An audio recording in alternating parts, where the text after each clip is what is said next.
তো hi hello' নমস্কাৰ and welcome back to my YouTube channel. আৰু আজি আমি গৈ আছোঁ, ক'ত গৈ আছোঁ? পৰশুৰাম কুণ্ড। তো যিহেতু নতুন বছৰ আহি গ'ল, নতুন বছৰ নতুন ব্লগ লৈ আপোনালোকৰ মাজলৈ আহি আছোঁ। আৰু আমি গৈ আছোঁ আজি 2খন বাইক 4জন মানুহ পৰশুৰাম কুণ্ড। আৰু আপোনালোকে আজি মোৰ ভিডিঅ'ত দেখিবলৈ পাব পৰশুৰাম কুণ্ড। তো বৰ্তমান আমি আছোঁ এতিয়া ডিগাৰত, আৰু ঘৰৰ পৰা নোখোৱা নোপোৱাকৈ ওলাই আহিছিলোঁ কাৰণে ইয়াত আহি কিনে অলপ পেট পূজাটো কৰিলোঁ আৰু হালকা। তাকে এতিয়া আমি ইয়াৰ পৰা পুনৰ যাত্ৰা আৰম্ভ কৰিম আৰু ভিডিঅ'টো ষ্টাৰ্ট কৰিম। বলক আপোনালোকে ভিডিঅ'টো চাবলৈ আৰম্ভ কৰক আৰু ময়ো ভিডিঅ'টো আৰম্ভ কৰোঁ।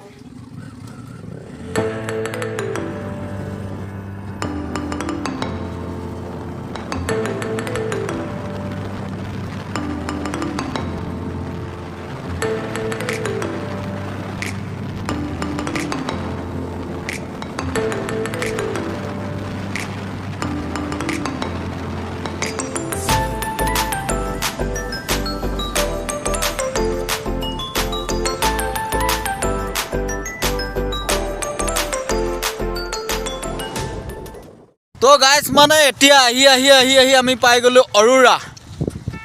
এইডোখৰ ঠাইৰ নাম হৈ গ'ল অৰোৰা হয়। আৰু এতিয়া আমি ইয়াৰ পৰা পূৰা সম্পূৰ্ণ ব্ৰহ্মপুত্ৰ নদী, আপোনালোকেতো ব্ৰহ্মপুত্ৰ নদী হয়তো সম্পূৰ্ণভাৱে চিনি পায়। এই কি কথা কৈ আছোঁ মই। তো ব্ৰহ্মপুত্ৰ বুলি ক'লে আপোনালোকে হয়তো তলত বহুতে দেখিছে, কিন্তু ওপৰৰ পৰাতো নাই দেখা। কিন্তু পৰশুৰাম কুণ্ড বুলি ক'লেতো সকলোৱে শুনিছে, হয়তো কোনোবা আহিছেও চাগে, কিন্তু আমি বৰ্তমান পোৱাগৈ নাই। তাৰ ওচৰতে পাইছোঁ, এতিয়া আমি পাইছোঁ অৰোৰা পাইছোঁহি। এডোখৰ অৰোৰা বুলি কয়। আৰু ইয়াৰ পৰা আমি ব্ৰহ্মপুত্ৰ নদীখন সম্পূৰ্ণভাৱে দেখিবলৈ পাইছোঁ, মানে আপোনালোকক দেখাই দিছোঁ ৰ'ব। এয়া গ'ল, দেখি আছে তলত ব্ৰহ্মপুত্ৰ নদী। আমি নদীৰ পৰা কমচে কম 200 ফুটটো কমেই কৈছোঁ আমি। মই এইটোতো ক'ব নোৱাৰোঁ বাৰু, কমচে কম 500 ফুটৰ ওপৰত আছোঁ ব্ৰহ্মপুত্ৰ নদীৰ পৰা। এয়া চাওক ব্ৰহ্মপুত্ৰ নদী বৈ আছে ধুনীয়াকৈ। আছোঁ ইয়াত অলপ আৰাম কৰিছোঁ। আৰু আজি আমি লৈ আহিছোঁ এই 2খন বাইক। ক'ত গ'ল সেই 2খন, ডেভিল আৰু বসন্তী। আৰু মোৰ বসন্তীখন আজি ঘৰত আছে। মোৰ বসন্তীখন আজি লৈ আহোঁ, কাৰণ অফ ৰ'ডিং কৰিবৰ কাৰণে মোৰ বসন্তী নোৱাৰে, সেইটো কাৰণে ডেভিলক সদায় লৈ আহোঁ। আৰু ডেভিলক আজি লৈ আহিছোঁ। আজি ডেভিলৰ পৰা অফ ৰ'ডিং কৰিছোঁ, আৰু নেক্সট ভিডিঅ'ত আকৌ বসন্তীক ঘূৰি পাব আপোনালোকে। হয়তো পৰশুৰাম কুণ্ড গৈছোঁ বুলি ক'লে মানে কোনোবাই ক'ব এই কি কোৱা হে, অফ ৰ'ডিং বুলি কয় নেকি সেইটো ৰাস্তা বুলি। কিন্তু কেতিয়াবা আহি চাব, তেতিয়া গম পাব। কাৰণ এনেকুৱা ৰাস্তাত মোৰ বসন্তীখন আহিব নোৱাৰে, সেইটো কাৰণে বসন্তীখন নাই অনা। আৰু নেক্সট ভিডিঅ'ত বসন্তী আপোনালোকক দেখাবলৈ চেষ্টা কৰিম বাৰু। এতিয়া লৈ আহিছোঁ ডেভিল। আৰু ডেভিল বুলি ক'লে আপোনালোকে হয়তো প্ৰায় চিনি পায় আৰু প্ৰায় চিনি নাপায়। ডেভিল বুলি ক'লে মোৰ 250N পালচাৰ, বেলেগৰ নহয় বাৰু, পালচাৰ 250Nখন। আৰু পালচাৰে NS 125 মোৰ বসন্তীখন। তো সেইটো কাৰণে ক'লোঁ আজি বসন্তীক নাই ন, ডেভিলক লৈ আহিছোঁ বুলি। আৰু নামি আমনি লাগি গৈছে, এতিয়ালৈকে পোৱাগৈ নাই জেগা। ভালেমান নামিলোঁ, এতিয়া কমচে কম আমি 2000মান চিৰি নামিলোঁ চাগে। তো এতিয়ালৈকে 2000মান ষ্টেপ নামিলোঁ চাগে, পোৱাগৈ নাই। এতিয়া পামগৈ আৰু চাগে। আহি পাই গ'লোহি পৰশুৰাম কুণ্ড। তো এতিয়া বৰ্তমান আছোঁ আমি পৰশুৰাম কুণ্ডত। আৰু চাওক ইয়াৰ নাজাৰা চাওক, কি মজা। আৰু সকলোৱে গা ধুবলৈ আহিছে চাওক, মানুহ চাওক। মানুহ হয়তো দেখাবলৈ সীমাহীন নাইকিয়া, কিন্তু তথাপি ইয়াত যিখিনি আছে তাকে দেখাবলৈ চেষ্টা কৰিছোঁ চাওক।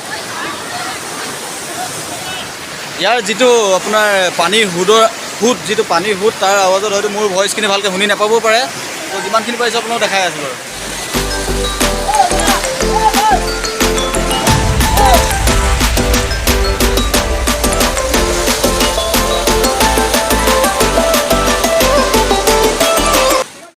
গাইজ পৰশুৰাম কুণ্ড যিখিনি চিৰি আছে হয়তো নামিবলৈ বিৰাট সহজ, কিন্তু উঠোঁতে গম পোৱা যায়। চাওক कितना आप कौन सा वाला 100 रुपये में देगा, वो बोलो कौन सा वाला 100 रुपये में? ये वाला।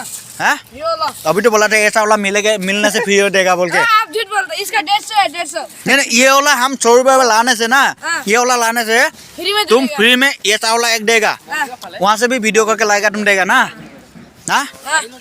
গাইজ এতিয়া একদম হেক পৰ্যায় বুলি ক'বলৈ এণ্ডিং পইণ্ট। আৰু পৰশুৰাম কুণ্ড বুলি ক'লে আপোনাৰ সেই যে দেখি আছে সেইডোখৰ এৰিয়াটোকে পৰশুৰাম কুণ্ড বুলি কয়। এইটো ভিতৰৰ ছাইডটো বুলি কয়।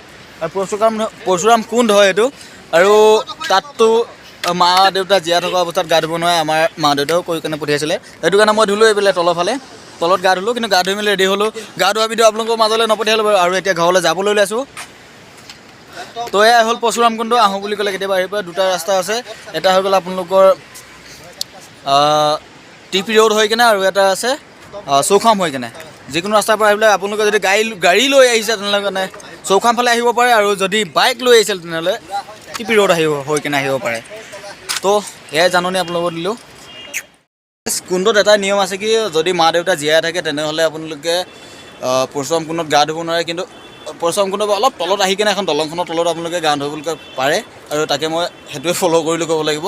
আৰু গা ধুলোঁ এতিয়া, গা ধুই মেলি আৰু এটা কথা মই শুনামতে সম্পূৰ্ণভাৱে ময়ো জ্ঞাত নহয়, তো মই জানো যে কি গংগাত গা ধোৱা আৰু পৰশুৰাম কুণ্ডত গা ধোৱা একেটাই কথা। সেইটো কাৰণে ভাবিলোঁ কি গংগাতটো গা ধুবলৈ যাব নোৱাৰোঁ, কাৰণ গংগা মোৰ এৰিয়াৰ পৰা বহুত দূৰত আছে, মই যিটো ঠাইত থাকোঁ তাৰ পৰা বহুত দূৰত আছে। সেইটো কাৰণে ভাবিলোঁ কি গংগাটো বহুত দূৰত আছে, কিন্তু পৰশুৰাম কুণ্ডটো নিচেই ওচৰত আছে, নিচেই বুলি ক'বলৈ 100 কিলোমিটাৰ পাৰ হয়। তথাপি আহিলোঁ আজি, তো গংগাটো গা ধুব নোৱাৰোঁ, পৰশুৰাম কুণ্ডটো পাৰিম। সেইটো কাৰণে পৰশুৰাম কুণ্ডত গা ধুলোঁ।